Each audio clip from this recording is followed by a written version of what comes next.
how do you find more time to practice? Because I know a lot of people struggle with this. I used to struggle with this, and it's really tough to build consistency when you're constantly getting interrupted. Today I'll try to help you find some time to practice and to hopefully keep that consistency going, which we all know is absolutely key. So, number one, I used to struggle with this a whole lot, and I still actually do. I've gotten better at it, but I'm still pretty bad at it.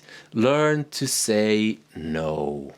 The idea here is that someone said that we do not fail to reach our goals because of the obstacles that are in the way, but we fail to reach the goals because there are easier goals in sight. And that might be, so for me, when I want to practice guitar playing, I might get a call, could you come and substitute teach? And I think, well, I could use the money, and it's easy money and it's fun because I like teaching and so on. So I go and do that, and consequently I don't practice. Learn to say no. Of course we all have to eat and all that, but you strike a balance. Learning to say no on occasion will free up time for practice and other stuff. Number two, you might have heard the phrase, winners don't quit and quitters don't win, which is true in the sense that if you're on the football pitch or the ice hockey pitch or the baseball pitch, you can't quit until the referee signals that it's time to go and hit the changing room, the locker room. But I used to have a student who, she was my guitar student as well as my middle school music student. So she took guitar lessons from me, and she came in one day and she said, Elmo, I'm going to quit playing guitar. And I said, great, absolutely brilliant. Now quit something else as well. Because I forget everything she was doing. She played guitar with me. She was a classical pianist. She studied theater. I think she was a gymnast, and she might have danced as well. And she took her school work really seriously. That's like more than 3 things, which is pretty much for a stupid rock and roll guitar player to count. There's no way you'll get good at all those things at the same time. If you want to get good at something, learn to quit other stuff that's irrelevant. I don't mean you have to quit everything. If you want to do well at school, you don't have to quit guitar playing. You can just bring it down a notch. It can be a nice release. If you want to become a brilliant guitar player, you don't have to quit football or soccer like I did. You can just bring it down a bit so that that's kind of a release if this practicing stuff gets a bit much on occasion, because we need variety in our lives. So learn to quit. Number 3, in 2018 I was close to a burnout, long story, but cut it short, I was really lucky to see a guy on TV who had a massive burnout, and I recognized the symptoms and realized I have to do something. So I started prioritizing. That's number 3. I stopped reading work-related emails, which I'm not sure if... Yeah, but nothing happened really. I thought everything was going to collapse. Nothing happened. I cut down on social media, and if you want to practice, don't do social media. It's an endless rabbit hole you can go down. And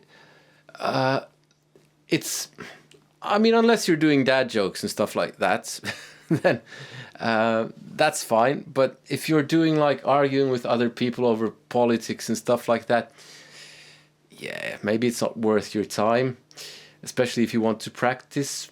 So maybe you practice instead of going down that endless loophole or rabbit hole. And the thing with emails and stuff like that, being busy, like seeming busy, and maybe even feeling like I'm doing stuff, is a form of procrastination. So you're not doing what really matters, because it might be a daunting task to learn that Gary Moore song or Steve Vai song or whatever song, and it might be a daunting task to commit to actually learning to play guitar or commit to anything. So you keep busy with emails and stuff that isn't really necessary. So yeah, prioritize.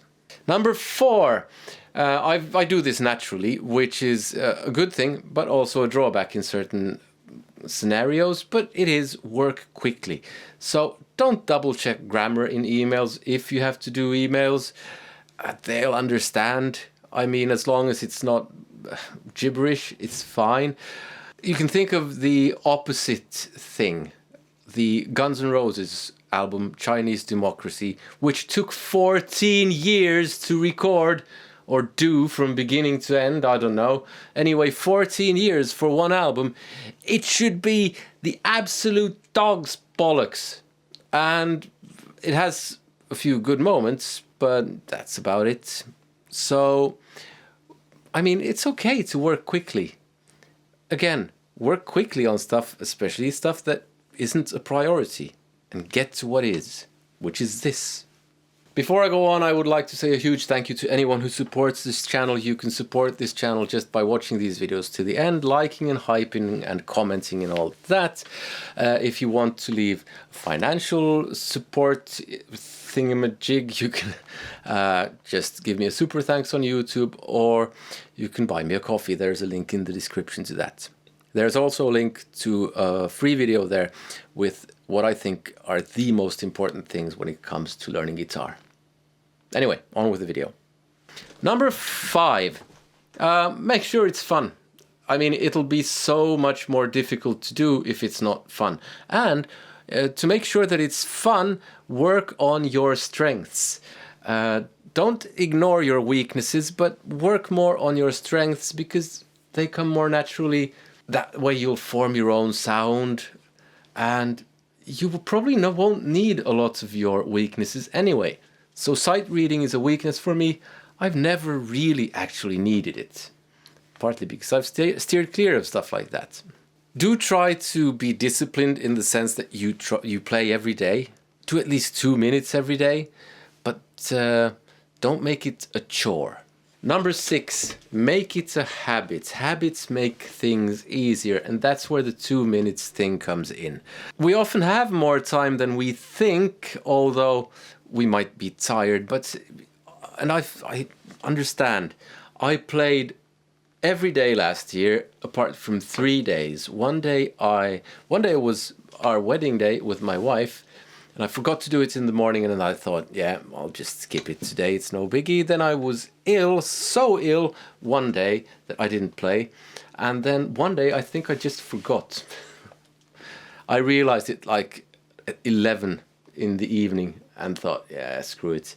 But I missed only 3 days, and I was tired quite a lot of those days, but I saw to it that I played at least a minimum of 10 minutes. I mean, 15 minutes was my minimum goal, but when I was really tired, I went for 10 minutes. And even 5 minutes would be okay.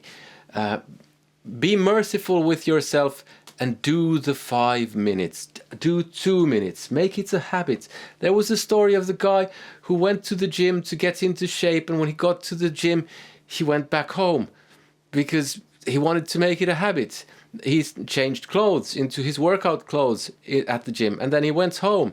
And when that became a habit, he went into the gym and did 5 minutes, and then he went home.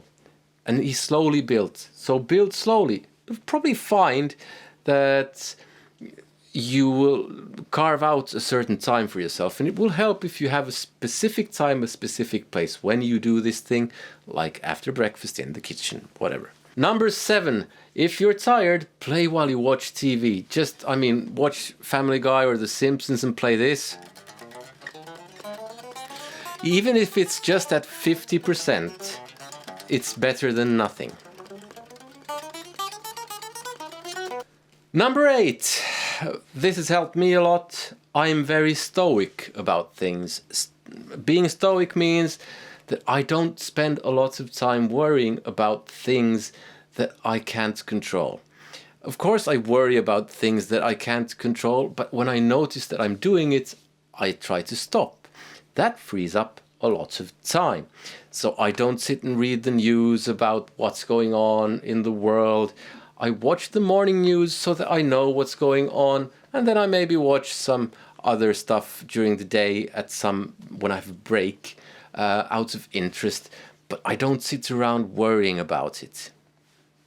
That gives me a lot of time to play guitar. I did used to worry about inconsequential stuff, and well, my playing suffered as a result. Number 9, do mental exercises. I mean, if you're absolutely stuck in some place where you can't play guitar, like a train, and you don't have your guitar with you, close your eyes and imagine that you're playing whatever it is that you're practicing. As long as you have the basic motor skills to do it, mental practice, imagining yourself playing, will help. It's probably not as good as the actual practice, but it's surprisingly good. I mean, research suggests that a combination of mental practice and actual practice is better than just practice. So, yeah.